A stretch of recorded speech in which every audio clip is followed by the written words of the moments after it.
Good morning, everybody. Good morning to my co-host, Meredith Lynch. New year, same show. It's the moment. Hi, Meredith. Hi.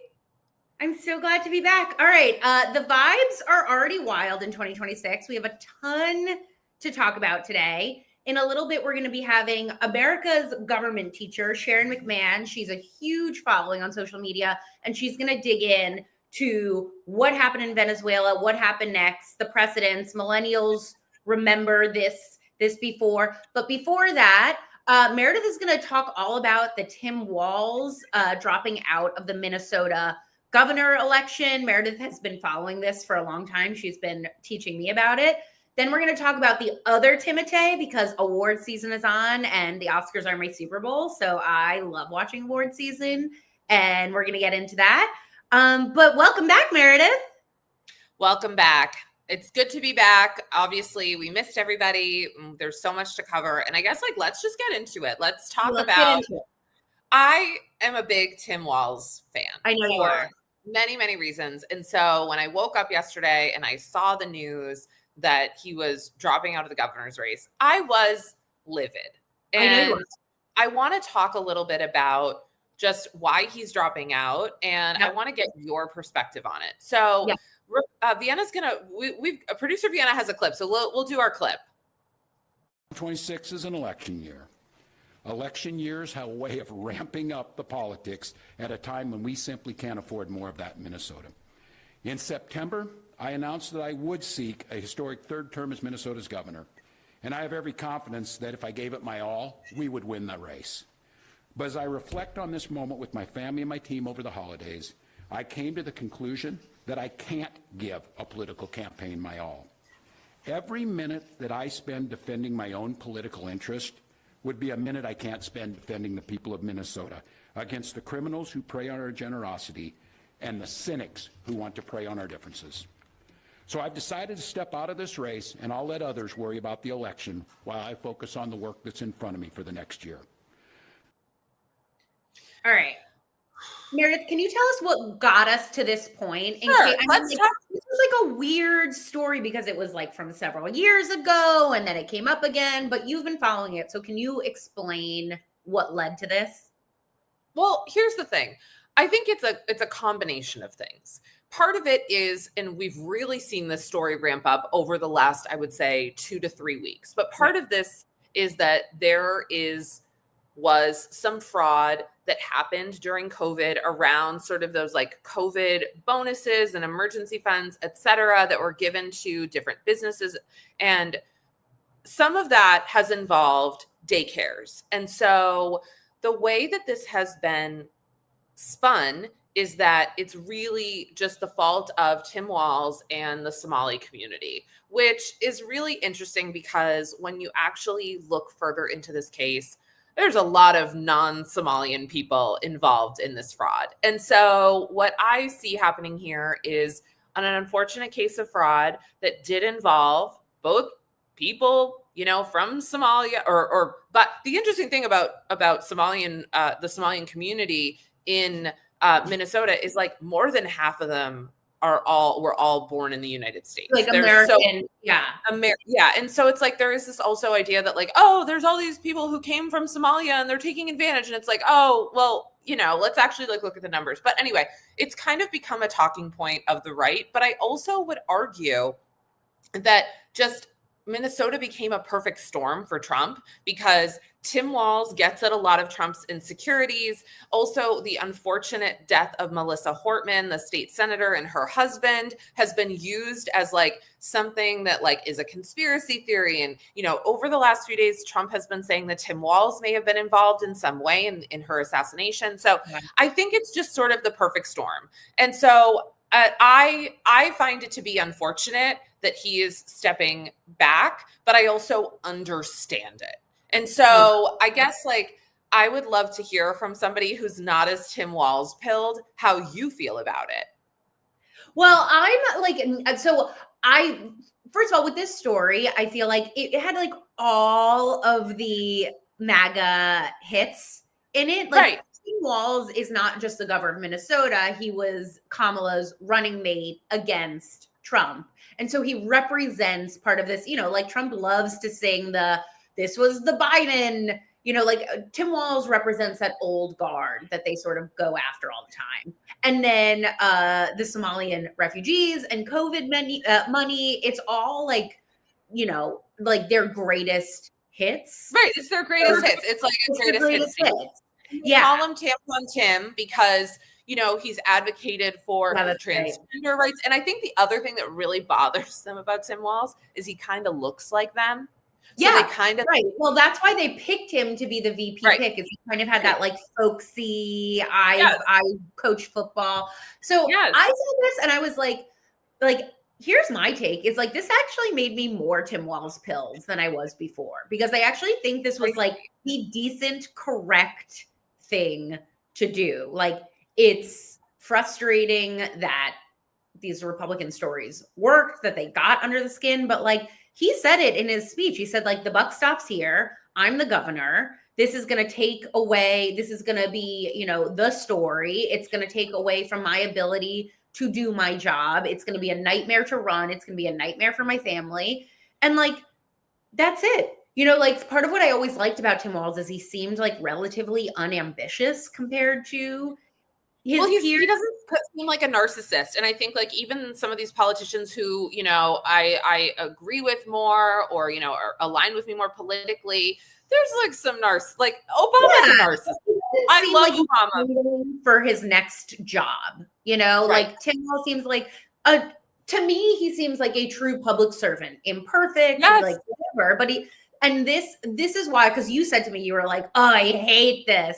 And I was like, I actually think this is the correct, it sucks, but I think it's the correct thing to do because it kind of deads the story. And he's sort of like taking one for the team and like letting it go. What I think is interesting is that Amy Klobuchar is rumored to be getting in the race now. And part of why I find that interesting is like so many people are leaving Washington. Like Washington used to be like, to be a senior senator was like the hot thing to be, like that was pretty much as like high as you could get in Washington, unless you were running for president or like secretary of state, I guess. But like, it's interesting, like, Marjorie Taylor Greene is leaving and like, it's just interesting to me that Amy Klobuchar would want to leave her post in the Senate to go be the governor. I feel like it says something about how ick Washington is right now. Yeah, I mean, is it a lateral move or is it a step down? I don't know. Does she still want to run for president? Like, does it set her up more easily? That's what I think. I think it's that. I also think that I think that the fight against Trump right now, or like the political fight right now, if you're like in the arena, it's the governors versus the executive. It's like states. You can get more done right now as a governor. You can get a hell of a lot more done to push back against Trump. But here's my talking about for 2028, for the most part, are the governors. Like the big front runners are all governors for the most part.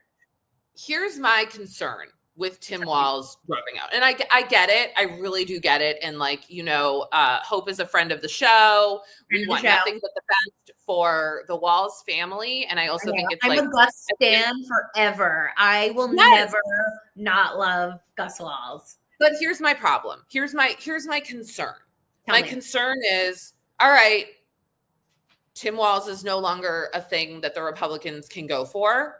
What are they going to do? What becomes the next thing? And are they just like, great, we'll just keep bullying people and creating, conspiracy theories. And then now, and I'm not saying it this, but it's like, okay, great. Now is Jasmine Crockett, are they going to find something like, so then she's dropping out. So it's like, I just don't want it to set a precedence, but maybe they found a playbook that works. Right.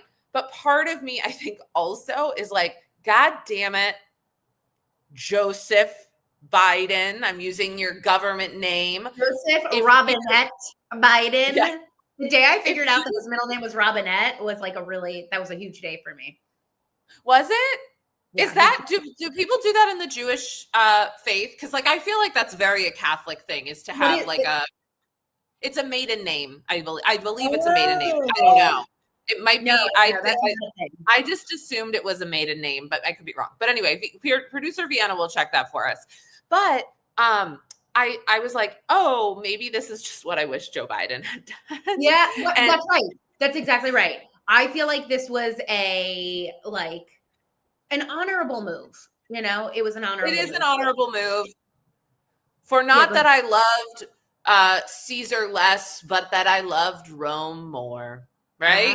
Wow, she came in. Wow, this woman had a break. She came in with the literary references. Like, come on. So, you know what I'm excited about? Speaking of literary references, tell me. We've got some really good movies coming out right now, including Wuthering Heights, which we're going to do a little book club for Wuthering Heights, which we'll talk about. But I'm just realizing Wuthering Heights is not going to be in contention for awards season. No, and I don't think I bet you it won't for the following year either. No, I don't think it will either, because the release, they know it's whatever. But let's talk about the other night, because it was Critics' Choice Awards. It was like the kickoff of the season. Then we're going to have the Golden Globes. And it's like you start to see it's like campaigns like anything else. It's like you see the front runners, you see how they're being positioned, like it's a real thing. There's like very professional people who are there like building out campaigns for them.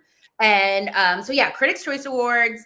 I've seen Marty Supreme. I've seen One Battle After Another. I've seen Sinners. I've seen what else is nominated. I think those are the ones that I've seen so far that are like the big front runners. I haven't seen Hamnet yet, but of course, everybody knows Timothy's been like on his quest for greatness. He got his first award, and then we saw him give Kylie for the first time like a real we're in it together nod. So like let's kiki a little bit. Let's watch Timothée prove us all wrong. Actually, I'll just say thank you to my partner of 3 years. Thank you for our foundation. I love you. I couldn't do this without you. Thank you from the bottom of my heart. Thank you so much. Appreciate it. I like how they cut to like another guy, right? Like some dude right then. It was like thank you to my partner, and it was like, oh, they're like, where's Kylie? Okay, why do you think he hard launched her in this way after 3 years, after this like speculation? Like, do you think this is part of the campaign, or? I think that Kylie is deeply private. Compared to some of the other Kardashians. So I wouldn't be shocked if they've been like, let's keep the focus on him until we really feel like he's at a place where he can stand on his own 2 feet, and that anything with Kylie just becomes like, because the bigger thing is really him on this quest for an Oscar. And so I think it's just sort of like timing. And I also think like by 3 years, I mean, listen, you and I have had our own. For me, I would be like, either you're thanking me on awards day or get off the pot. Yeah, that's right. But listen, when your situation, and I mean, like, even though I'm not a Kardashian fan, I kind of have a soft spot for Kylie. And so I also I know that this is like, I don't hate his quest for greatness. I was sort of surprised. I remember I saw that speech last year where he was like, I want to be one of the greats. I look to the greats and I want to be like one of them. And this is a step in there. And I didn't realize that people were going to hate that. I like my gut reaction until I saw what the internet said was like, he's earnest, like somebody who loves his craft, wants excellence out of it, is committed to it, takes on roles that are like interesting and complicated, doesn't seem to be out there like doing, he doesn't have like a side brand that he's like making money off of. I don't hate it. And so I don't know. I have a soft spot for Timothée. I don't know. I didn't think it was that big of a deal, because I just felt like, I don't know, maybe this is like the middle-class Medford in me, but like, he was not from money. He is, right, exactly. It's like, he's just like a theater kid. Yeah. He grew up in Mitchell-on-the housing. If you didn't live in New York, is like public housing for working artists. Like, he went to LaGuardia Arts High School, which is a public high school. Like, yeah, he's just some kid. It's not to say he didn't have opportunities, or he didn't.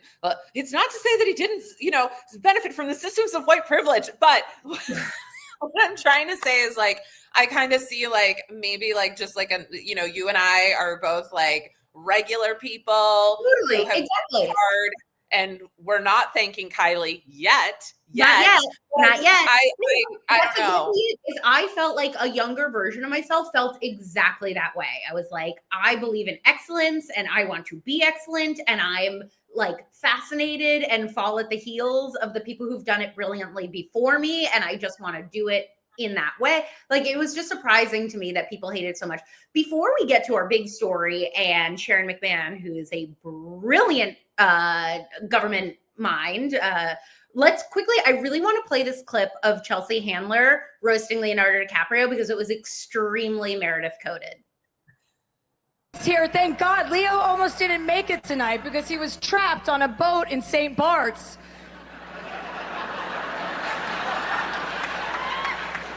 It was just like the Titanic, but worse because Jeff Bezos was there.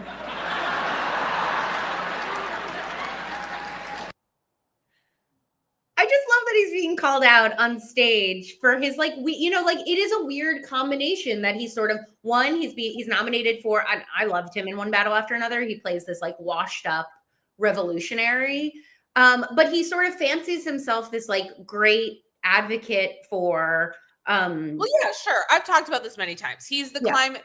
He's been the climate guy for quite a while. I mean, I can remember him being the climate guy, like when I was in high school. And so that doesn't take away from the fact that he's probably done some good work. But what's interesting about Leonardo DiCaprio is a lot of his work is very globally focused. And I think that's a very intentional move, because it's like, especially like if you want to hang out with people like Jeff Bezos, I'm not saying that his detriment of the climate hasn't been on a global scale, but there's like a very clear American, right? And so I think, the thing is, like, if he was a chick, he would never get this fucking pass of being the climate guy, but then hanging out on the Bezos yacht, which he does all the time, or dating these young women. And so I mean, I think nobody wants to, like, I've talked about Leonardo DiCaprio multiple times when it comes to this, but people don't seem to really, like, he's just like, there are these people who are so famous, and we talked about this the other day, whether this is Elon Musk at Kate Hudson's party. It's like, they just kind of get a pass. And I think it also has to do with when they got famous. I think now, if Timothée was on the Bezos yacht, even though Kylie could be, if Timothée, we wouldn't, like, he can't do that. There's a new standard that newer celebrities are held to. Well, I also just like, and again, like, this is part of like your content lane on the internet that I think you do a really great job at, but I really, finally, we're calling out this very strange culture where Hollywood celebrities are hanging out with like tech titan billionaires who are funding government campaigns. Like, I'm just glad that we're calling out this sort of like bizarro upper class that seem to have a hold on everything and sort of lack accountability in how they use their public image. But like, hats off to Chelsea Handler, because I think there's a lot of people who would get on stage and they would not make that joke. And so I think it's also like, I said this to you yesterday. I'm like, well, the women are going to save the awards shows, because it's like Nikki Glaser, I'm sure will kill it again. Chelsea Handler did a great job. I'm really excited because we're going to have on Friday, we're going to have on Lori Kilmartin, who is writing for, well, I don't know, maybe we can't say it, but we'll let her talk about it. But she's written for a lot of these folks, and it's like, there's a lot of comics who get that joke from the writers who go, they're not going to do it. I'm not going to do it because I want to go hang out on Jeff Bezos's yacht. Yeah. Right. So anyway, I always appreciate when somebody is willing, and you know what? It's also, it's fucking comedy, you guys. Yeah, well, but it is so absurd. That's the thing, is it's absurd. It's absurd. But of course, the reason why she was making that joke about Leonardo DiCaprio being stuck in St. Bart's is because flights were temporarily stopped over Venezuela January 3rd after, I don't know if you heard, but President Trump, the United States, went and struck Venezuela and then extradited, or some would say kidnapped, President Maduro, who some are saying don't call him president. He was in fact a dictator. Extradited him and his wife to the United States. He's now standing trial in New York. And shortly after, Meredith and I both watched this press conference where Trump said we are running Venezuela, which is what we are going to ask our guests today all about. So joining us today is Sharon McMahon. She's better known as America's government teacher, which tells you why she's our dream guest for this. She's the best-selling author of The Small and the Mighty and the founder and editor-in-chief of the publication The Preamble. Sharon McMahon, thank you for being here. It's my pleasure. I'm so excited to be here. Thanks for inviting me. Yeah, I'm so excited. That bookcase, by the way, look at the color coordination. I know it's a lot of work.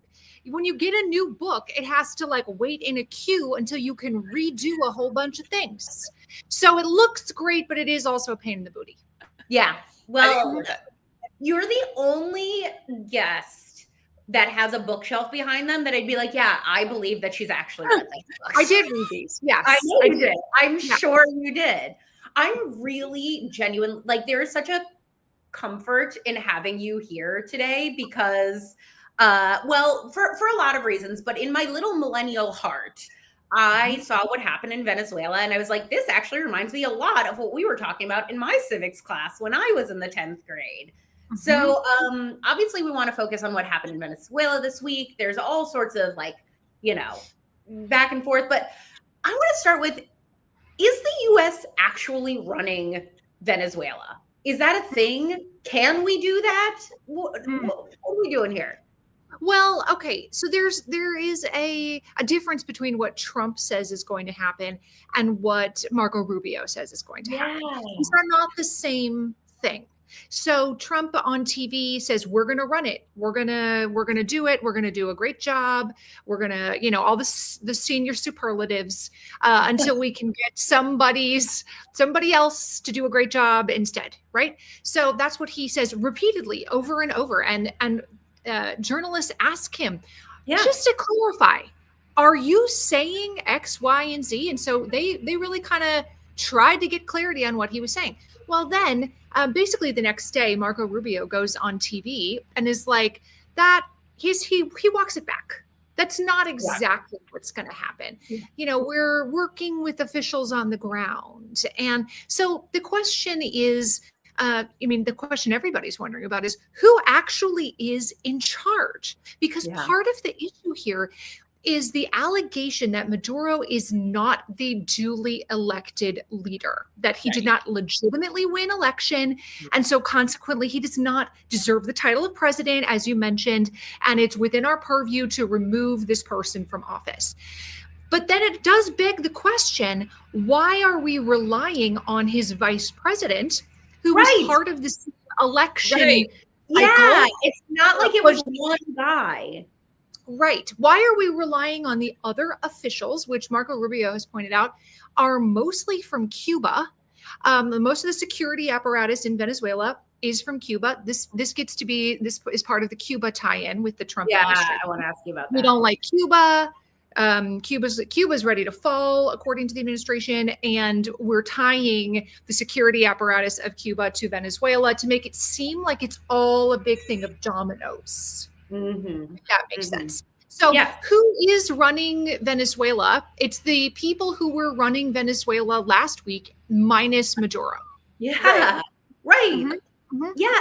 I thought that this was, and now I'm hearing all sorts of things because Maria Machado, who won the Nobel Peace Prize for being the opposition leader, you would have thought that she would be put in the stead of, that's what you would have expected, I guess, if you think. Well, she's been barred or was barred from running for office. And so she threw her support behind a different candidate who ran against Maduro. It is true that all of the international watchers of these things agree that Maduro did not legitimately win this election. And yet we have been referring to him as the president. We have been negotiating with him while also simultaneously saying he's not the duly elected leader. So yes, Machado has been saying, just gave a speech praising Donald Trump, and calling for a new election. And, the praising Donald Trump aspect of it, I'm sure is very strategic in terms of wanting to make sure that, like, hey, I can get you on my side. Like, I can play nicely with you. I'm not a threat to you. She's not going to get anywhere by being like, you're just as bad as Maduro, or, that's not going to help her. So whether or not, and if Trump, of course, Trump says she's not popular enough to win an election, which is likely untrue, actually. It's likely untrue. But what she's trying to do is demonstrate that she can be friendly to the United States, that she's not an adversary. Like, I can be friendly to you if you want to help have another election. That would be fine with me. Like, that's the gist. What would that look like to have another election in Venezuela right now? Because the idea of, like, let's pretend this happened in the United States, I'm like, we'd need a good 6 months just to recalibrate. We can barely do our own. It's the anniversary of January 6th. My God. Yeah, right. Yeah. We're not actually out here with the most stellar track record in the world, right? Like, let's not pretend that we're on some kind of high horse. Honestly, what it would require to have fair and free elections in Venezuela, if elections happen next week, those would not be fair and free elections. Right. We have not gotten rid of the people who were part of Maduro's government, what they call the Chavista regime, these are acolytes of Hugo Chavez. Maduro was Chavez's vice president. So this Chavista regime has not been fully removed from power. And so it would still be in charge of all of these elections. So you're absolutely right that there would need to be some kind of transition period. And this is the place where NGOs, non-governmental organizations like the Carter Center out of Georgia, former President Jimmy Carter's Carter Center, does a lot of work on democratic elections in the developing world. And they have a lot of, there's more groups too, but that's just one example. They have a lot of expertise in how do we legitimately run elections, because the people have to believe it's legitimate as well. In addition to it actually being legitimate, they have to believe it's legitimate. And we have seen what happens when people don't believe an election is legitimate, even a small percentage of the people. Yeah. Yes. Yeah. Speaking of, like, I don't even quite know how to make this transition, but, like, we've done this before. We're not particularly good at this, right? Like, I think a lot of millennials feel this way. I remember 2003. I remember seeing Saddam Hussein being taken out. And then we couldn't really rebuild in Iraq. And we've done this in Libya. We did this in Panama. Can you give some context here for other times the United States has gone in, pulled out a dictator, and then, like, oops? Yeah. So I understand the inclination to try to sort of liberate an oppressed people from a dictator. I do understand that inclination to be like, they're not going to be able to get rid of him on their own. What if we send some dudes in the middle of the night, pick him up, bring him to the United States? What if we just did that? Like, you can see how they arrive at that conclusion, right? Like, I'm not saying that that's the correct conclusion. I'm just saying, like, you can see how they get there. We have done this repeatedly. We have not always put somebody on trial in the United States, but repeatedly we have attempted regime change through various methods. The most recent example of this is Afghanistan, in which we were trying to oust the Taliban from power, help prop up the Northern Alliance and other, groups that were more pro-democracy, more pro-United States.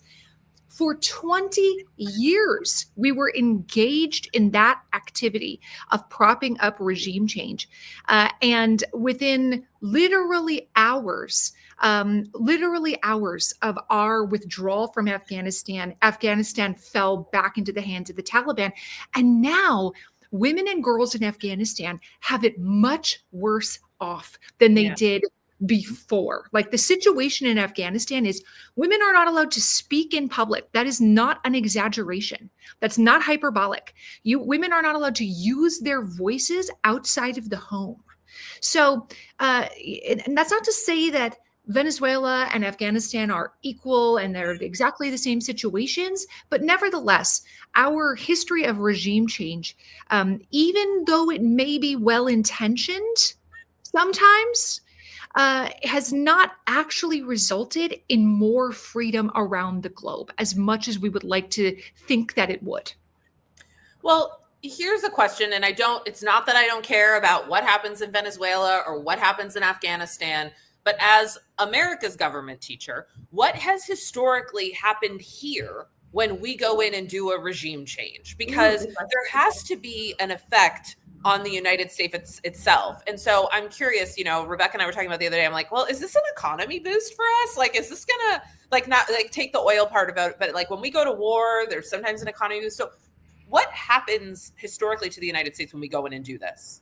Yeah, so one example of this is what happened in Iran, where the United States was propping up a pro-American leader, the Shah of Iran, who over time just became more and more and more ostentatious and ridiculous and crowned himself the King of Kings. In fact, there's a new book out called King of Kings that is a biography of the former Shah of Iran. And so of course, one of the reasons we wanted to engage in that kind of regime change in Iran is because of the Middle East's vast oil resources. Sure. We wanted favorable conditions for American oil companies. Britain wanted the same. We wanted favorable attitudes towards the United States. So in the late 1970s, the Shah of Iran decides that he is going to have a party to end all parties. And it is the 2500th anniversary of the Persian Empire. And he completely, he makes this party in the desert that if you Google this, you will literally, it's kind of jaw-dropping, the amount of expense and attention that this event garnered. The United States was invited. The president couldn't go, but the vice president and the second lady of the United States attended this 2500th anniversary party. So the show of ostentatiousness, where I'm talking a tent city constructed out of nowhere, all of the cooks flown in from France, fancy birds. I mean, like I don't have time to tell you all about it.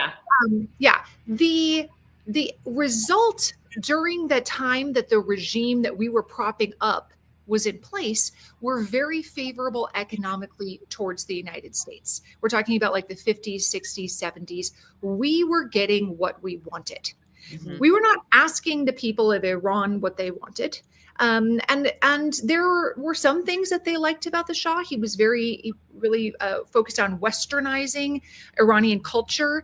And there were certainly some things that they didn't like. And the resulting backlash was the kidnapping of 66 Americans in Tehran, Iran, and holding them hostage in an embassy for over a year, some of them for over a year, and the installation of a much worse regime, the Islamic Republic, who is now one of the United States' mortal enemies. The Islamic Republic is. Yeah. So during the time that we are engaged in like propping up this regime, it appears as though things are going well. Right.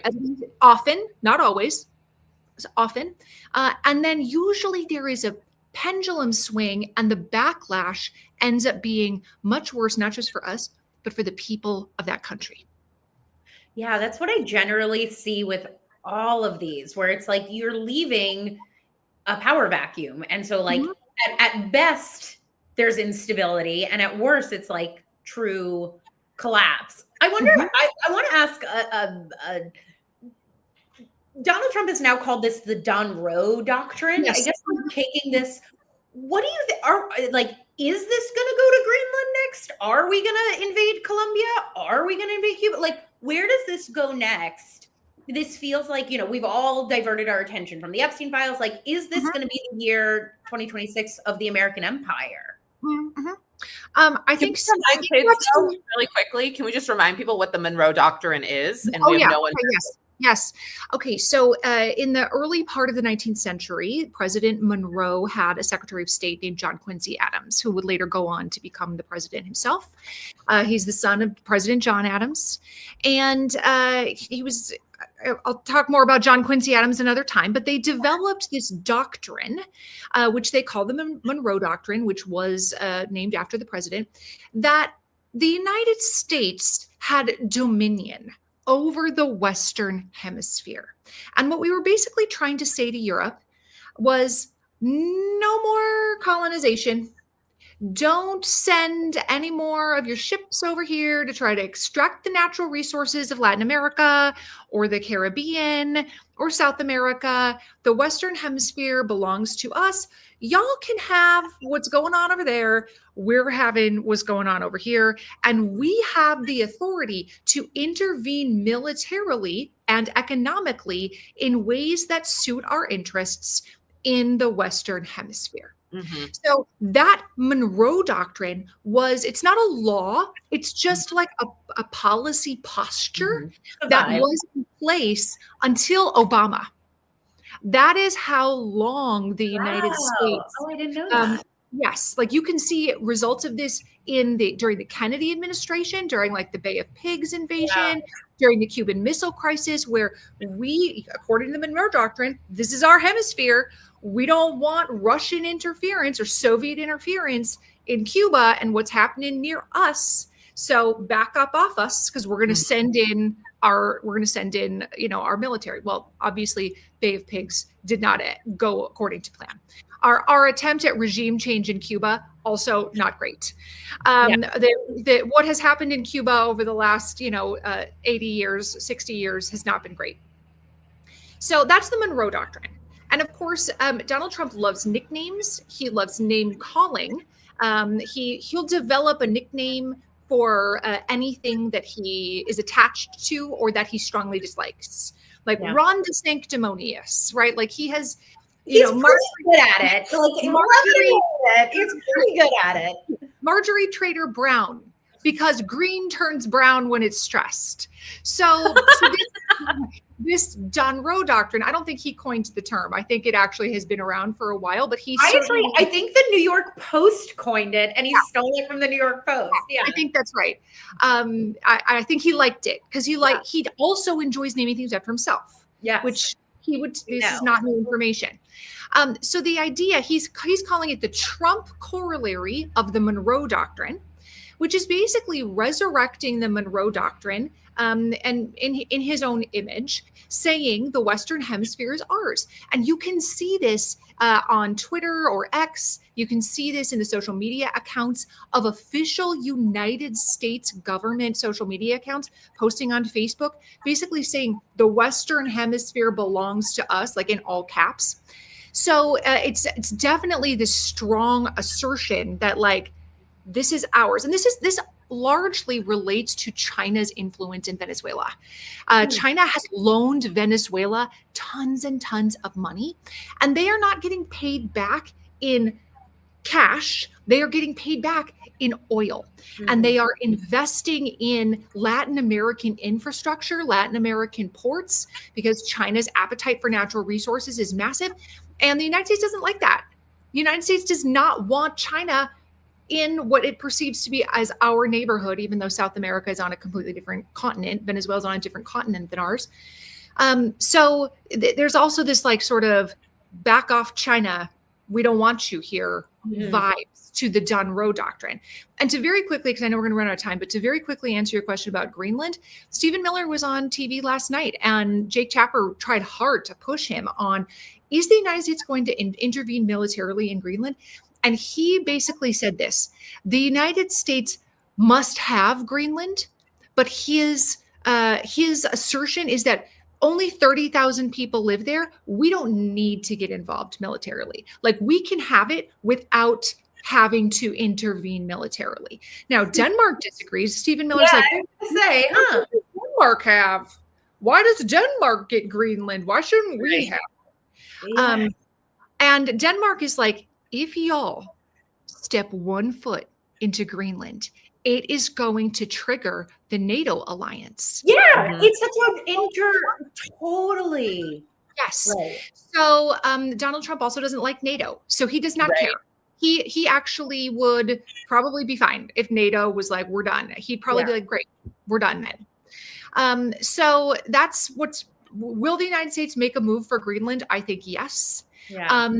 Is something going to happen in Cuba? Maybe. And is something going to happen in Colombia? Possibly yes. Probably, I yeah. wouldn't be surprised at any of those. Good Well, times. we'll just have to have. We will just have to have you back, Sharon, because we have got a long road ahead of us, and so remind our audience where they can find you. Yeah. You can find me on social media at Sharon Says So. You can follow me at preamble.com, or just my website is sharonmcmahon.com. We love you so your much. work. Yeah. We love you, and we'll have you back I'd love whenever. to anytime. We're so grateful. Hang in there. Good to see you both. Bye, Sharon. Bye. Boy, Wow. oh boy. Wow. What a time to be alive. You know Yeah. what's funny is like Trump with the like Greenland piece where they're like, well, that will kick you. It's like a shitty boyfriend who's just self-sabotaging. He's like, I'm gonna do the worst thing, and then you're gonna have no choice but to break up with me. The one question that I wanted to ask her is like, what does this mean for America first? Like, what happened to America first? Something that I've been thinking. I try to, as best as possible, like check my own assumptions and political beliefs against what's happening, because I see this and I'm like very anti-American intervention. I do not think the US should be the world's police. And so I'm like, okay, like that's kind of America first. But I also did think that we should come to Ukraine's defense. But I'm curious, like it's such an interesting, the far left or even like the normal progressive left and the far right both seem to agree this is not good. And I wonder whether it will affect him I think the thing about America first is it just depends which way you want to spin it, because it's really easy to go like for the Ukraine piece. You go, well, you know what? The United States has historically been about, like helping, like our values are based in whatever, and we're about helping, which like we could go and have that conversation, but you just spin it to another thing. You go, well, that's why we intervened in this, because like, our values are freedom and justice and whatever. And so I think that the thing about America first is like, it's so broad that it allows you to like, when there is military, whatever, you just can say whatever the which way the wind is blowing. You can go, oh, but you know what? America first means protecting us from drugs, or America first means like, spreading our values. That is how Trump spun it. He was like, it's because the drugs are a chemical weapon against the United States, which, by the way, he had just pardoned the president of Honduras for drug trafficking. So like, and it's interesting that like, this is no longer, he didn't really talk about the drug trafficking once this happened. It was like about oil. Like it's such a mess. Well, I think that what happens is they look at what is trending, like what's getting the pickup, what are people believing, and I think one of the things that Trump is like relishing over right now is the fact that like there's a lot of sort of mixed, like, hey, we're upset about this, hey, but the Venezuelan people, that's like an easier, like more mixed up narrative than like pushing the drug piece, I think. And so he's just like, he's thrilled by that. So anyway, there's other things happening though. There's moments to discuss. So what's, we've had a lot of time off, and I'd love to know what is having a moment for you. Well, there's lots of things having a moment for me, but I figured like it was just so 2003 coded, like going into another country and like no war for oil. Like we really are, like we always talk about like how people love nostalgia, and I just like, this felt like such a throwback. And so I decided for my moment today, I'm going to show you a picture of me in 2003. This is me coming. In 2003, we're bringing back wars for oil. We're bringing back the twisty updo. We're bringing back dresses from Weather Vane. So my moment is 2003, I guess. So, I mean, it's very 2003 to have your moment be yourself too. That's very America first. 100%. It's that. It's also Oh, the digital camera. You know what I mean? Like you can tell this was taken on a digital camera, pre-phones. Maybe I had a cell phone, but it definitely didn't take pictures. Yes. Where do you think your dress was from? Oh, Weather Vane, for sure. Do you Weather remember Vane? Oh my God. Of course I remember Weather Vane. I Yeah, had some you of my go in there. This probably costs like, I'm gonna guess $50. I'm gonna guess $50. which like now a dress that's $50, I would say it would probably be like 125. Was Exactly. 50 Yeah. be like Right. 125. But like that's Which about is what you would spend on a high. homecoming dress. Yeah. I also Yeah. another thing that I'm finding like very sweet about this picture is like just how like imperfect we were. You know what I mean? Like kids now, like they're constantly holding themselves to a very adult standard, a very perfectionist standard. We were holding ourselves to like Lizzie McGuire standards. You know what I mean? Like we were allowed to look young and imperfect and like, so You also want these pushed back images of yourself all of the time, because some of the greatest fights I ever got into in my formative years were, why didn't you put up the pictures from last night yet? totally. Yes. You guys have to understand that like Gen Z, we would go out, we go on our digital cameras, and like one person would have a digital camera. So they would have it at their wrist. Yeah. Yeah. It would be on them to upload the photos the next day. And they would have to make an album on Facebook. But even this 2003 was pre that. Right. Community web shots, bitch. That's where I was. I didn't know where these photos would have gone. Like these photos were just like screensavers on my parents' computer that we all shared and had to go on dial-up in order to go on there. I just like, anyways, I just bring this up to say is like this was like Wars for Oil and American Invasion is like the foundation of my political identity. Like really, like this was literally through high school. Like the Bush years were very formative for me, and they really I think developed my sense of politics, and they led to us, Barack Obama was my first election that I ever voted in. And it's just so odd to see this throwback. Like it feels weird. Like I forgot about Wars for Oil, but of course America's doing Wars for Oil. So 2003 is my moment. What's your moment? I love it.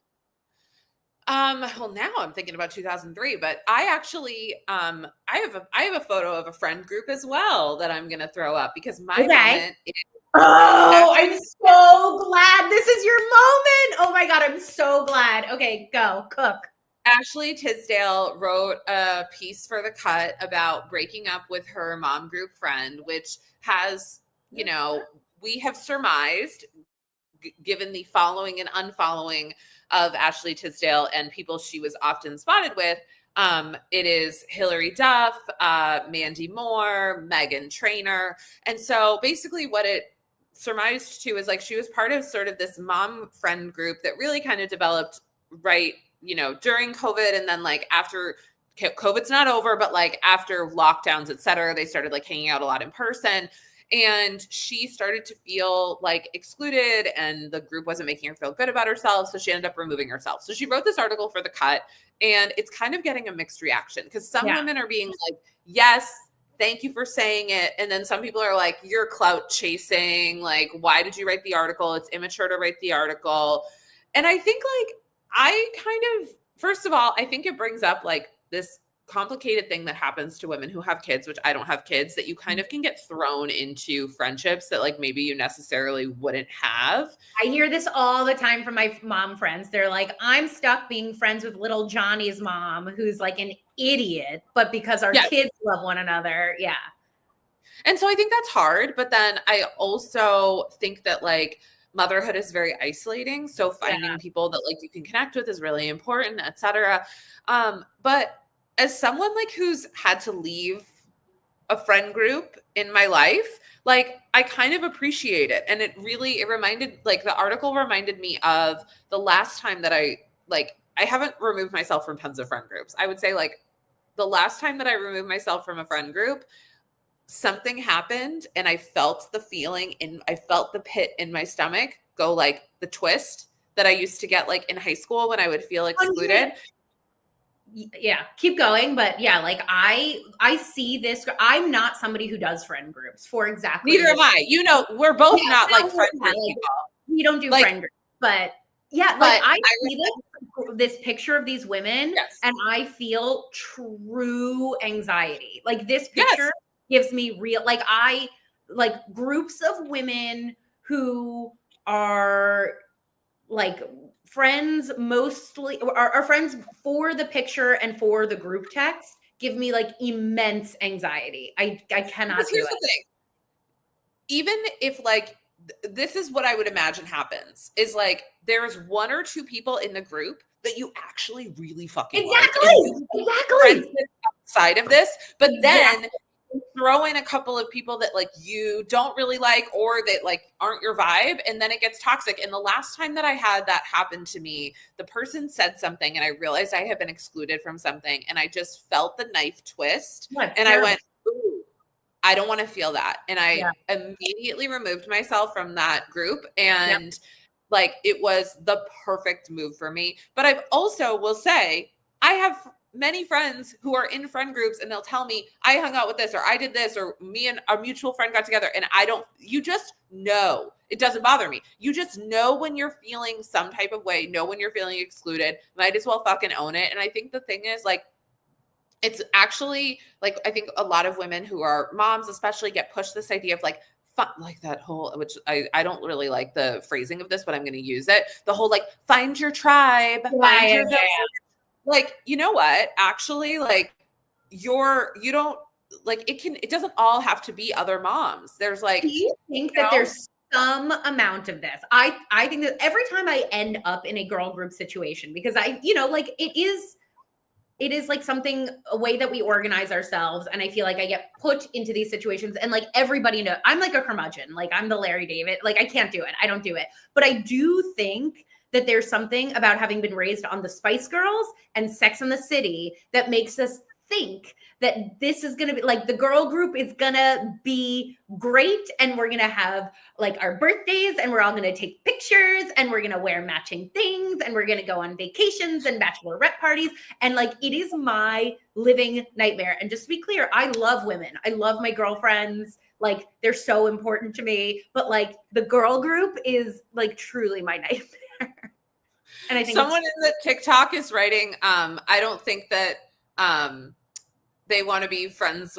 Anyone would want to be friends with you. They probably think you're pretentious and insufferable. You know what's funny about this? Like, yeah, fair enough. Yeah. Well, what's funny is this group fell apart after, like, pretty quickly after I removed myself from it.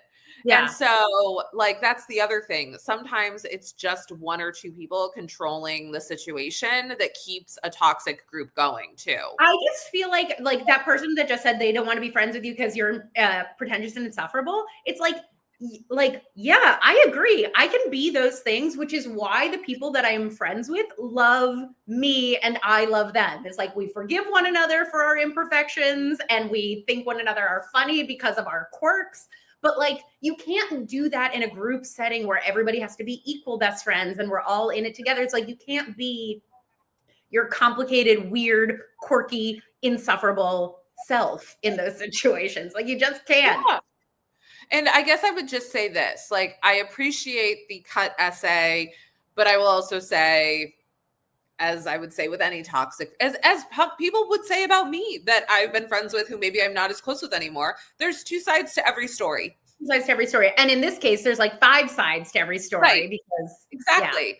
Yeah. So, and also one of the things she wrote about in the article is when she came to the group and was like, hey, I'm removing myself. Some people were like, oh, damn, like, hey, I'm sorry. Let's like work.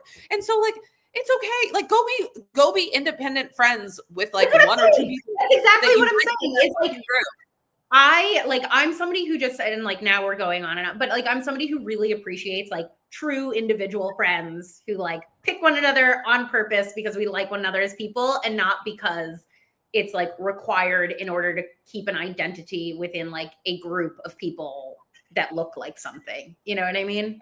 I get why it's like survival in high school and even into college to some degree, but and at work, it's like a different thing, right? But as you get older, I just think this is like a good lesson for people is like, as you get older, I also think like a real value is like, put yourself in situations where you're gonna meet other people. Yeah. Because, like, some of my closest friends have kids, some of my closest friends don't. Like, That's I right. know, like, just because like I also think like sometimes people meet me and they're like, oh, she doesn't have kids, so like we can't be friends or we won't have, and it's like that's just not true. Like, girl, if I fucking vibe with you, like I'll come and meet you at the random time when you can hang out. Like, so I also love your kids. Like that's makes love kids. They don't and they don't bug me as much because I don't have to keep them, you know. Well, yeah, that's also true. Well, you guys, this has been such a fun episode. We will be back. We'll have a couple of great guests, including Lori Martin on Friday. We hope you'll tune in. And Rebecca, as always, thanks for hanging out. Happy 2026, baby. We're back. We're back. Girl group of 2. Right? Lock in, bro. Lock in, bro.